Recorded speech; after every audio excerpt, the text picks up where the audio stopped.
espaço para o seu talento, onde você estiver, unindo a qualidade de uma universidade de verdade.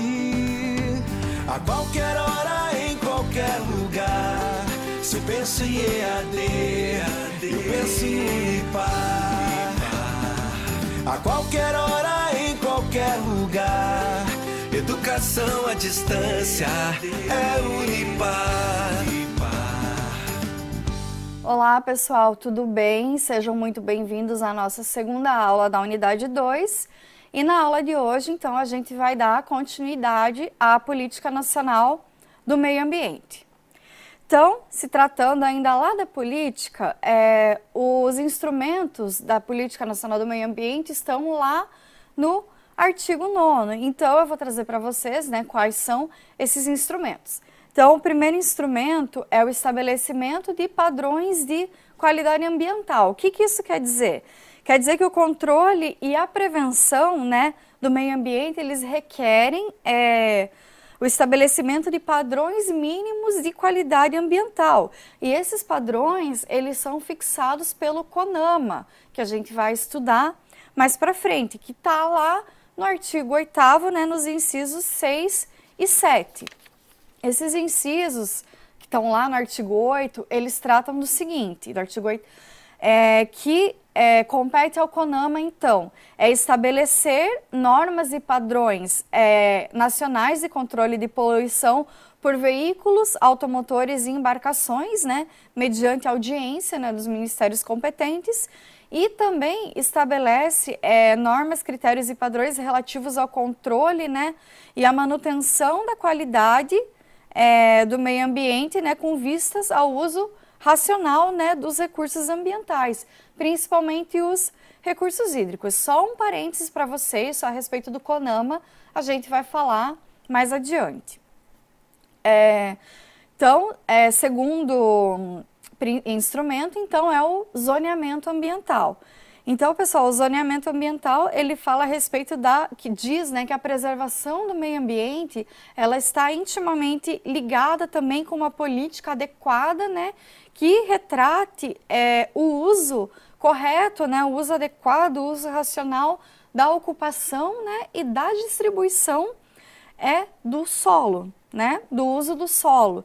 Então, o decreto 4.297, lá de 2002, no seu artigo 2º, ele define o zoneamento ambiental ou zoneamento ecológico econômico, que é a mesma coisa, como um instrumento, então, de organização do território que precisa ser, então, obrigatoriamente seguido na implantação de obras, de planos, de atividades públicas e privadas. Então, esse zoneamento, ele estabelece medidas, ele estabelece também padrões de proteção ambiental, né?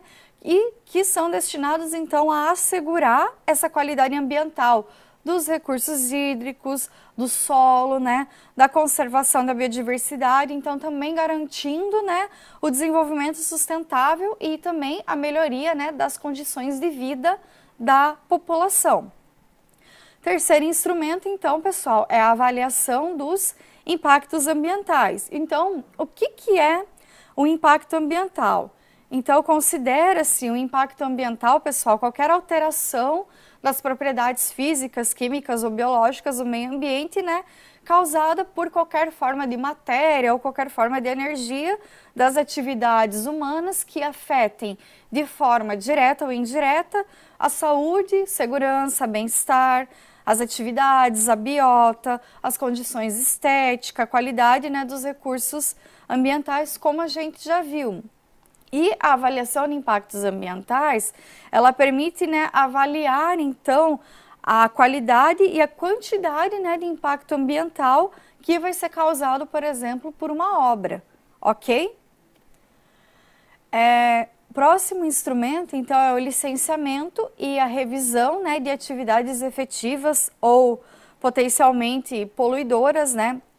Então, o licenciamento, pessoal, ele é um procedimento no qual o poder público, representado, né, por órgãos ambientais, ele autoriza e acompanha a implantação e a operação, né, das atividades que vão utilizar recursos naturais e que sejam potencialmente ou efetivamente poluidoras, né? Prestar atenção nesse detalhe. Na Constituição Federal, no artigo 225, a gente já ouviu falar várias vezes, né, que todos nós temos direito ao meio ambiente que seja ecologicamente equilibrado, bem de uso comum do povo e essencial a sadia qualidade de vida. Então, cabe a quem? Cabe ao poder público, né, exigir na forma de lei, né, que para a instalação, para operação de uma atividade, de uma obra que seja potencialmente causadora de poluição, de degradação do meio ambiente, então é necessário que seja feito um estudo prévio, né, desse impacto ambiental, e esse estudo ele precisa vir ao público, ou seja, as pessoas precisam saber, né, o que esse estudo, o que essa obra, essa atividade potencialmente poluidora vai causar ao meio ambiente. Na resolução do CONAMA, a 237 de 97, no seu artigo 3º, fala que a licença ambiental, né, para empreendimentos e atividades que sejam consideradas potencialmente ou efetivamente poluidoras, né, dependerá então de um estudo prévio, né, de impacto ambiental e o seu respectivo relatório de impacto ambiental, que é o EIA, né, Estudo de Impacto Ambiental, /RIMA, Relatório de Impacto Ambiental, que também precisa, né, vir ao público. Próximo instrumento, então, né, são os incentivos à produção, à instalação de equipamentos e à criação ou absorção, né, de tecnologia que são voltados, né, para a melhoria da qualidade ambiental. Então, pessoal, fala a respeito novamente, né, da utilização de tecnologias limpas, né, e essas tecnologias limpas, então, elas podem ser entendidas, né, como um conjunto, né, de soluções que vão viabilizar novos modelos, né, de se pensar em como usar, né, os nossos recursos naturais. Próximo instrumento, então, a criação de espaços territoriais, especialmente protegidos pelo poder público federal, estadual e municipal, tais como áreas de proteção ambiental de relevante interesse ecológico e reservas extrativistas. Então, esse inciso, ele está de acordo, né, com a determinação que está contida lá no parágrafo 1º, no artigo 225 da Constituição Federal, que é a criação, né, de espaços protegidos, de área de reserva legal, jardim botânico, por exemplo, né, e, como já falei para você, se constitui, né, um instrumento fundamental para a preservação do meio ambiente. Então, dando continuidade, próximo instrumento, então, é o Sistema Nacional de Informações sobre o Meio Ambiente, que é o CINIMA, né, a sigla CINIMA. E o CINIMA, então, ele é um instrumento que ele é responsável, então, pela organização, pela integração, o compartilhamento e a disponibilização dessas informações, né, ambientais a respeito do meio ambiente. Próximo, então, é o Cadastro Técnico Federal de Atividades e Instrumentos de Defesa Ambiental. Esse cadastro, pessoal, então, ele é um cadastro que é obrigatório, tanto para as pessoas físicas quanto para as pessoas jurídicas, que se dedicam a fazer a consultoria técnica sobre os problemas ecológicos e ambientais, né, da indústria e comércio de equipamentos, né, aparelhos também e instrumentos, então, que são destinados ao controle, né, das atividades que sejam efetiva ou potencialmente poluidoras.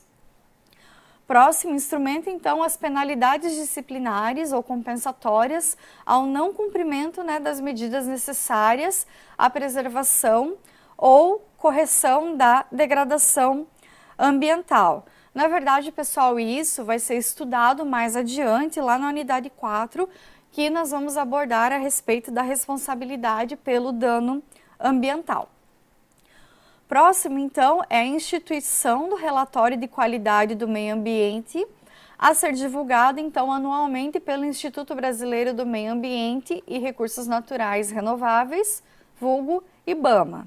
Ok? Então, esse documento, pessoal, é um documento de publicação periódica, né? Ele é um documento anual, previsto pela Política Nacional do Meio Ambiente, que visa, então, apresentar qual é o panorama da qualidade ambiental, né, no Brasil. Então, esse relatório, ele vai sintetizar sistematizar e analisar, né, informações, então, ambientais, né, para essa gestão dos recursos naturais e também a conservação dos ecossistemas, né, do nosso país.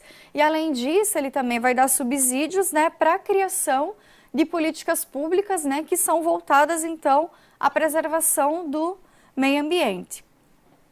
Próximo, a garantia da prestação de informações relativas ao meio ambiente, obrigando-se ao poder público, né, produzi-las quando inexistentes. Então, esse inciso, ele está relacionado, né, com o princípio da informação, onde, né, o titular do direito, né, no caso, é o nosso bem ambiental, pode exigir, né, a prestação de informações relativas ao bem da sua titularidade. Próximo é o Cadastro Técnico Federal de Atividades Potencialmente Poluidoras ou, né, utilizadora, né, dos recursos naturais. Então, esse Cadastro Técnico Federal, né, de atividades e instrumentos, né, de defesa ambiental é um registro obrigatório, né, de pessoas físicas ou pessoas jurídicas que se dedicam em fazer consultorias técnicas, né, sobre esses problemas ecológicos e problemas ambientais e também comércio, né, de equipamentos e aparelhos que são destinados então ao controle, né, das atividades efetivas ou potencialmente poluidoras. Próximo, então, instrumentos econômicos como, por exemplo, a concessão florestal, servidão ambiental, seguro ambiental, entre outros. Então, esses instrumentos, eles podem ser definidos, né, como um conjunto de medidas estatais, né, na área econômica, com o objetivo, então, de estimular, né, as condutas para redução da área de degradação ambiental. Então, pessoal, a concessão florestal é um direito, né, que o governo federal ou o governo estadual, ele vai conceder a particulares, né, mediante a licitação, claro, para poder, então, explorar os produtos e serviços, né, de uma determinada floresta pública. Claro, mediante ao pagamento, né, pelo uso desses produtos e serviços, né, e com a obrigação, então, de manter o manejo florestal sustentável. Então, vão estar, então, sob regras, né, que são estabelecidas pelo governo por um período, claro, que é estabelecido no contrato, não é uma coisa que é para sempre, é um período determinado, no período finito. A servidão ambiental é quando, então, o proprietário real, ele renuncia, né, em caráter permanente ou temporário, de maneira total ou parcialmente, o direito de uso, exploração ou supressão, né, dos recursos naturais que são existentes em suas terras. E o seguro ambiental, ele visa, então, a garantia, né, de reparação dos danos ambientais causados. Ele é um contrato, né, no qual uma das partes, que é o segurador, ele vai se comprometer, então, a ressarcir terceiros, né, inclusive o Estado, pelos danos ambientais causados pela outra parte, né, que no caso é o segurado. Falando a respeito, né, do CISNAMA, né, como eu já falei para vocês, a Política Nacional do Meio Ambiente, ele institui, né, no seu artigo 6º, o Sistema Nacional de Meio Ambiente, que é a sigla CISNAMA. O CISNAMA, pessoal, ele é constituído, então, pelos órgãos e entidades da União, dos estados, do Distrito Federal e dos municípios, e também pelas fundações instituídas pelo poder público, que são responsáveis, então, pela proteção e pela melhoria, né, da qualidade ambiental. Então, aqui, pessoal, eu trouxe para vocês uma imagem que mostra, né, como é a estruturação do CISNAMA. Então, começando a explicar, né, o IBAMA, ele é uma autarquia, né, ou seja, o que é uma autarquia? A autarquia é um órgão independente federal que ele detém, então, né, a autonomia administrativa financeira, possui sede lá em Brasília e atua, né, em todo o território nacional. O Instituto, né, Chico Mendes, ele Chico Mendes de Conservação e de Biodiversidade, que é o ICMBio, ele também é uma autarquia federal que é vinculada então também ao Ministério do Meio Ambiente e possui a atribuição à conservação ambiental. E os órgãos então seccionais são órgãos que são definidos então pelos estados e pelo Distrito Federal e são compostos então por entidades, né, e órgãos, né, estaduais e distritais que são responsáveis então pela tutela, né, do meio ambiente. Então, pessoal, começando, também falando a respeito, né, dos órgãos locais, né, do CISNAMA, que então são definidos pelos municípios e são compostos, né, pelas entidades e órgãos municipais. Só um comentário antes, né, da gente falar a respeito da estrutura. Então, agora a gente vai falar a respeito da estrutura em si. Só para vocês entenderem, né, o que é cada órgão, o IBAMA, ICMBio, como que eles regem, né, se é autarquia, se não é, se é federal, se não é, só para vocês terem uma noção. Agora em si, né, no artigo 6º, falando a respeito da estrutura, né, do CISNAMA. Então, começando lá pela pontinha da pirâmide, lá no órgão superior. Órgão superior, então, pessoal, é o Conselho do Governo e ele tem a função de assessorar o presidente da República na formulação da política nacional e suas diretrizes, né, governamentais para o meio ambiente e recursos ambientais. Então, pessoal, seguindo, né, órgão consultivo e deliberativo, temos o Conselho Nacional do Meio Ambiente, que é o CONAMA, que ele tem a finalidade, né, de assessorar, estudar e propor ao Conselho do Governo diretrizes políticas governamentais para o meio ambiente e recursos naturais e deliberar, claro, né, no âmbito da sua competência sobre normas e padrões compatíveis, né, com o meio ambiente ecologicamente equilibrado e essencial à sadia qualidade de vida. Como órgão central, tem-se, né, o Ministério do Meio Ambiente, e o Ministério do Meio Ambiente, ele possui, né, a finalidade de planejar, coordenar, supervisionar e controlar, como órgão federal, a política nacional e as diretrizes, né, governamentais que são fixadas, né, para o governo. Como órgãos executores, tem-se então o Instituto Brasileiro de Meio Ambiente e Recursos Naturais, né, que é o IBAMA, e o ICMBio, né, que é o Instituto Chico Mendes, né, de Conservação e Biodiversidade, que executam e fazem executar então as políticas e as diretrizes governamentais fixadas para o meio ambiente de acordo então com as respectivas competências. Também temos os órgãos seccionais estaduais, né, que vão executar então programas e projetos e pelo controle, né, de fiscalização de atividades que são capazes então de provocar a degradação ambiental, e órgãos locais, né, que são os órgãos municipais que vão controlar, né, e fiscalizar então as atividades nas suas respectivas jurisdições.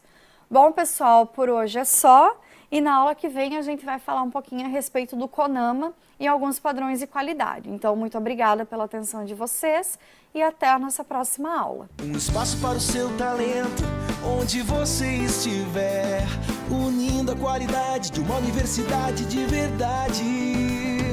A qualquer hora, em qualquer lugar. Se eu penso em EAD, eu penso em Unipar. A qualquer hora, em qualquer lugar. Educação à distância é Unipar.